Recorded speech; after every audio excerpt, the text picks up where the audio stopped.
हरिओम, ओम आनंद ma'am, Om Shanti ma'am, ओम ज्ञान ma'am. आप सभी दर्शकों का हमारे चैनल पर स्वागत है। आज हम लोग बीएड फोर्थ सेमेस्टर के अंतर्गत अस्थि विस्थापन के विषय में अध्ययन करेंगे। अस्थि विस्थापन क्या है और इसका प्राथमिक उपचार क्या है, इसके विषय में हम लोग अध्ययन करेंगे। अस्थि विस्थापन का मतलब ये होता है कि हमारे जो शरीर के जो जोड़ हैं, जो हड्डियों के जोड़ हैं, कंधे के जोड़ हैं, पैर के जोड़ हैं, कुल्हा के जोड़ हैं, घुटने के जोड़ हैं, एड़ियों के जो जोड़ हैं, उस ज्वाइंट का अपने स्थान से किसी कारणवश हट जाना, जिसको जो है अस्थि विस्थापन कहते हैं। यानी हड्डी के जोड़ों का अपने स्थान से हट जाना या हड्डी के जोड़ों का अपने स्थान से थोड़ा विस्थापित हो जाना, उसको हम कहते हैं अस्थि विस्थापन कहते हैं, जिसमें हमारे शरीर का जोड़ अपने स्थान से खिसक जाता है। और यह जो जोड़ है, यह जोड़ जब खिसक जाता है या अपने स्थान से थोड़ा दूर हट जाता है या उसमें किसी प्रकार का गड़बड़ी या उसके संचालन में कोई गड़बड़ी हो जाती है या फिर उसको जो है सही ढंग से कार्य करना वो नहीं कर पाता है या उसमें बहुत ज़्यादा दर्द होने लगता है, तो ये सब इसको जो है हड्डी विस्थापन के जो है लक्षण माने जाते हैं।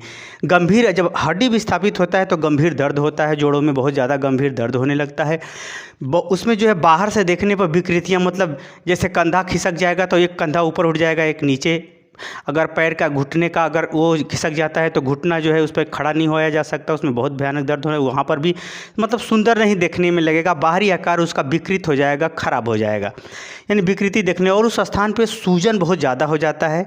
और उस जब हड्डियों में जॉइंट अपने स्थान से खिसकता है तो उस खिसकने वाले स्थान, जॉइंट वाले स्थान पे सूजन बहुत तेज़ी से हो जाता है और उसके संचालन में, उस अंग के संचालन में बहुत ज़्यादा दर्द भी होने लगता है।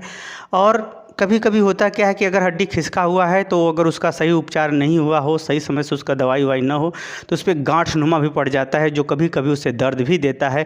वह भी हड्डी विस्थापन यानी हड्डी के जोड़ों का अपने स्थान से खिसक जाने का ही परिणाम होता है। तो जब ऐसी अवस्था में, जैसे खेलकूद का कार्य हुआ, विद्यालय कार्यक्रम के अंतर्गत जैसे खेलकूद का कार्यक्रम हुआ, सांस्कृतिक कार्यक्रम हुआ, प्रतियोगिता हुई, क्रिकेट या दौड़ की जो भी प्रतियोगिता हुई, या कोई प्रशिक्षण है उसके अंतर्गत, या कहीं सीढ़ी से चढ़ते उतरते समय या मैदान में, या कोई वाहन चलाते समय या कोई साइकिल चलाते समय, कुछ भी हो, ऐसी गतिविधियों के अंतर्गत छात्र या छात्राओं के अगर किसी गिरने के कारण से या अचानक लड़ जाने की वजह से या फिर अचानक जो है मुड़ जाने की वजह से या दूसरे विद्यार्थियों से धक्के लगने के कारण से, ऐसी अवस्था में जो है हड्डियों में जो है एकाएक जो है टूटने के साथ साथ उसके ज्वाइंट यानी उसके जोड़ों के उखड़ने का डर ज़्यादा रहता है या ऐसा पाया जाता है। तो ऐसी अवस्था में अध्यापक को इन बातों का ध्यान में रखते हुए उसको प्राथमिक उपचार करना चाहिए। वो बातें इस प्रकार है। देखिए, पहला ये ध्यान रखना है कि जैसे ही जब देखे अध्यापक कि उसका ज्वाइंट उखड़ गया है तो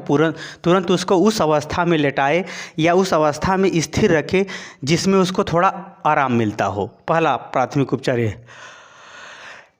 दूसरा प्राथमिक उपचार है, जहाँ से वो ज्वाइंट उखड़ा हुआ है, जैसे हाथ का ज्वाइंट उखड़ा हुआ है या फिर कंधे का ज्वाइंट उखड़ा हुआ है या फिर कमर से कोई ज्वाइंट खिसका हुआ, तो ऐसी अवस्था में क्या करना चाहिए, बैंडेड या खपचारी लगा करके उसे तुरंत बांध देना चाहिए। वो जितना ही हिलेगा डोलेगा उतना ही उसे भयानक दर्द होगी, उतना ही छटपटाएगा। तो ऐसी अवस्था में उसे तुरंत खपचारी या बैंडेड लगा करके उसे पट्टी लगा करके बांध देना चाहिए। बांध देंगे तो वो स्थिर हो जाएगा। स्थिर हो जाएगा तो जो दर्द बढ़ रहा है वो नहीं बढ़ेगा, या इधर उधर होने पर जो चिल्लाने लग रहा है वो नहीं चिल्लाएगा।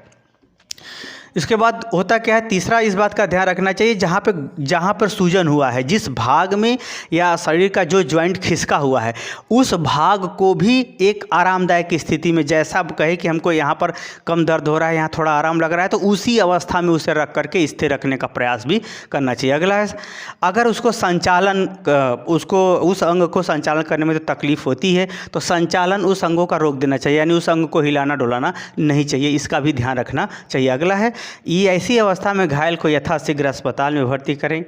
अगर कहीं ज्वाइंट जो उखड़ा हुआ तो अपने से उसको खींच करके बैठाने का प्रयास न करें, क्योंकि ज्वाइंट उखड़ जाने के कारण मांसपेशियों में खिंचाव भी आ जाते हैं। और जब वो आपको, डॉक्टर तो आप है नहीं, एक सामान्य व्यवहार की बातें बताई जा रही, तो ऐसी अवस्था में अगर कोई खींच करके ज्वाइंट बैठाने का प्रयास करता है तो ऐसी अवस्था में लेनी के देनी पड़ जाते हैं। अन्य सारी विकृतियाँ या हड्डियों के जो उसका स्थान है उसमें भी टूट फूट होने का डर रहता है। तो ऐसी अवस्था में उसको खींच करके खिंचाव न करें, उसको खींच करके बैठाने का प्रयास न करें। ऐसी अवस्था में जो है जो घायल है, ऐसी अवस्था के अंतर्गत अध्यापक को चाहिए कि यथाशीघ्र जल्दी से जल्दी उसे क्या करे, अस्पताल में पहुंचाए। यानी घायल को जल्दी से जल्दी अस्पताल में पहुंचा करके उसका इलाज शुरू करें। एक बात और मैं बता दे रहा हूँ, इसको इसलिए ये सब इलाज जैसे होता क्या है कि अस्थि विस्थापन के अंतर्गत जब अंगुलियों में होता है, अंगुलियों का जो विस्थापन है, जब इसको आदमी इग्नोर करता है तो कुछ दिन में गांठ बन जाती है और वह गांठ जीवन भर के लिए दर्द देने का कारण बन जाती है। तो आप ऐसी अवस्था में अपना इलाज न करें, बल्कि चिकित्सकीय परामर्श, चिकित्सकीय उपचार का ही आप ज़्यादा प्रयोग करें तो ज़्यादा अच्छा होगा। क्योंकि अस्थि विस्थापन का परिणाम गांठ पड़ जाना या बाद में दर्द देने वाली समस्या बन जाती है। तो क्योंकि अस्थि विस्थापन जब होता है तो उस स्थान की मांसपेशियों में भी खिंचाव आते हैं, उस मांसपेशियों का भी नेचर या उसके क्रियाविधि में परिवर्तन आ जाता है। तो उसको पुनः प्रारंभिक अवस्था में लाने के लिए इन सब बातों को ध्यान में रखते हुए उसे यथाशीघ्र अस्पताल यानी डॉक्टरी चिकित्सकीय ही कराना ज़्यादा उत्तम होगा। ये सब प्राथमिक उपचार रहे जो अस्थि विस्थापन से संबंधित रहे। मुझे उम्मीद है कि अस्थि विस्थापन का अर्थ समझ गए होंगे, उसके जो है परिणाम या उसकी लक्षण कैसे होंगे ये भी समझ गए होंगे, और इसके लिए एक अध्यापक की क्या भूमिका होती है आप इसे भी समझ गए तो कमेंट बॉक्स में ज़रूर बताइए। साथ ही मेरे चैनल को लाइक शेयर सब्सक्राइब कीजिए। हरिओम।